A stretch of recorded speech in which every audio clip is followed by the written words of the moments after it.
Class 10th का जो Bihar board 10वीं क्लास का है, श्रम विभाजन और जाति प्रथा, जिसमें हम 30 ऑब्जेक्टिव लाए हैं, PYQ भी लाए हैं और जो संभावित प्रश्न है वो भी लाए हैं। तो पहला नंबर सवाल है, श्रम विभाजन और जाति प्रथा के लेखक कौन है? ए प्रेमचंद है, या बी महात्मा गांधी है, या सी भीमराव अम्बेडकर है, या डी रामधारी सिंह दिनकर है। तो श्रम विभाजन और जाति प्रथा के लेखक कौन है? तो याद रखिएगा डॉक्टर भीमराव अम्बेडकर। ठीक है। सेकंड नंबर सवाल है, यह पाठ किस विधा से लिया गया है? मतलब यह कहना चाह रहा है कि ये कहानी है, कि कविता है, कि निबंध है, कि नाटक है। तो याद रखिएगा यह पाठ की विधा क्या है? निबंध है, निबंध है। ठीक है। 3 नंबर सवाल है, लेखक किस प्रकार के श्रम विभाजन का विरोध करते हैं? तो वैज्ञानिक करते हैं, या औद्योगिक करते हैं, या जाति आधारित करते हैं, या आर्थिक करते हैं। तो भीमराव अम्बेडकर जाति आधारित का विरोध करते हैं, क्योंकि जानते ही हैं भीमराव अम्बेडकर हमेशा जातिवाद का विरोध करते आए हैं। ठीक है। चौथा नंबर सवाल है, जाति प्रथा का आधार क्या है? तो जाति प्रथा जन्म पर आधारित है। आप लोग ही जानते हैं कि जन्म के आधार पर ही लोगों को बांट दिया जाता है कि इस जाति से हो। ठीक है। 5 नंबर सवाल है, लेखक के अनुसार श्रम को किससे जोड़ना चाहिए? ये जाति से, या बी धर्म से, या ये योग्यता से, तो डी परंपरा से। तो आगे लेखक के अनुसार श्रम को किससे जोड़ना चाहिए? तो योग्यता से, क्योंकि आपके पास योग्यता रहेगा तभी तो आप जान पाएंगे कि हमारा मतलब क्या हो रहा है, क्या नहीं हो रहा है। ठीक है। 6 नंबर सवाल है, जाति प्रथा व्यक्ति की किस स्वतंत्रता को छीन लेती है? तो व्यवसाय चुनने की हथी को छीन लेती है, व्यवसाय चुनने की सांख्यता को खत्म कर देती है। ठीक है। जाति प्रथा व्यक्ति स्वतंत्रता को छीन लेती है। 7वां नंबर सवाल है, जाति प्रथा समाज को किस में बांट देती है?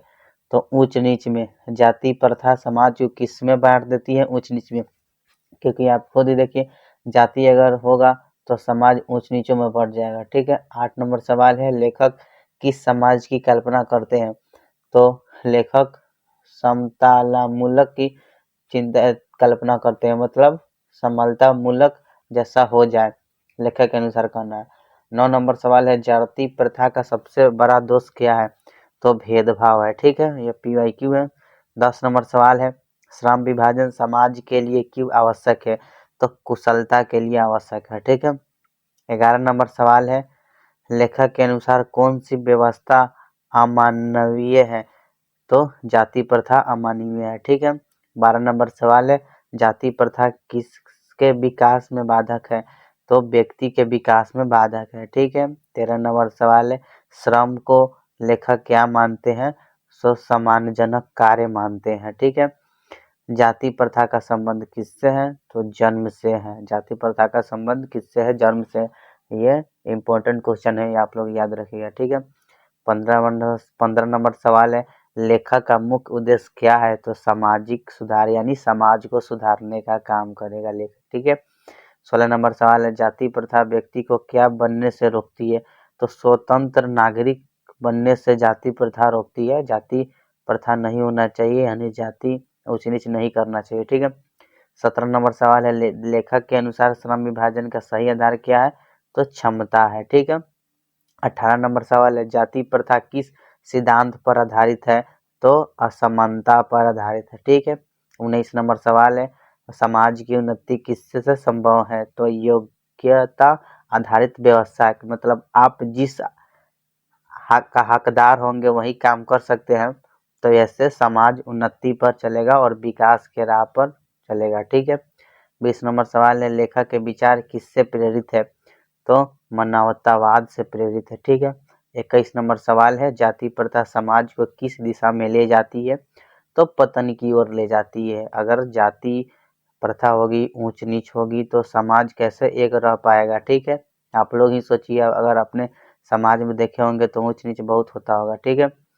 22 नंबर सवाल है, श्रम विभाजन का गलत रूप कौन सा है?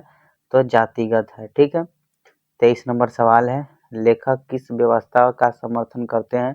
तो समान अवसर की व्यवस्था करते हैं, मतलब हर एक आदमी को समान का मौका मिले, यानी स्वतंत्र का आधार मिले, लेखक का कहना है। 24 नंबर सवाल है, जाति प्रथा से क्या नष्ट होता है? तो मानवीय गरिमा नष्ट होती है। ठीक है। 25 नंबर सवाल है, लेखक किस सोच को त्यागने की बात करते हैं तो रूढ़िवादी को सोचने की बात करते हैं। 26 नंबर सवाल है 26 नंबर सवाल है श्रम को जाति से जोड़ना क्यों गलत है? तो यह अन्यायपूर्ण है। ठीक है। 27 नंबर सवाल है जाति प्रथा किससे सीमित कर देती है? व्यक्ति की संभावनाओं को सीमित कर देती है, क्योंकि जाति प्रथा ऊंच नीच होगी तो व्यक्ति की संभावना कि व्यक्ति कुछ कर सकता है वो नहीं कर पाएगा। ठीक है। 28 नंबर सवाल है लेखक के अनुसार आदर्श समाज कैसा होना चाहिए? तो समानता पर आधारित होना चाहिए, यानी समाज कैसा होना चाहिए? समान पर आधारित होना चाहिए, यानी सभी लोगों को समान अवसर से देखा जाए। ठीक है। 29 नंबर सवाल है यह पाठ किस समस्या पर प्रकाश डालता है? तो सामाजिक पर प्रकाश डालता है। ठीक है। 30 नंबर सवाल है पाठ का केंद्रीय भाव क्या है? तो पाठ का केंद्रीय भाव है जाति प्रथा का विरोध और समानता का समर्थन। ठीक है। यह 30 इंपॉर्टेंट क्वेश्चन है जो आपके एग्जाम में 100% आने की संभावना है। आप लोग कोशिश कीजिएगा कि इस 30 ऑब्जेक्टिव को ही रट लें और इस हमारे चैनल को जुड़े रहे, सब्सक्राइब और लाइक और शेयर करें। ठीक है, ताकि हम रोज रोज ऐसे ही वीडियो डालते रहें। और ठीक है, तब तक के लिए जय हिंद।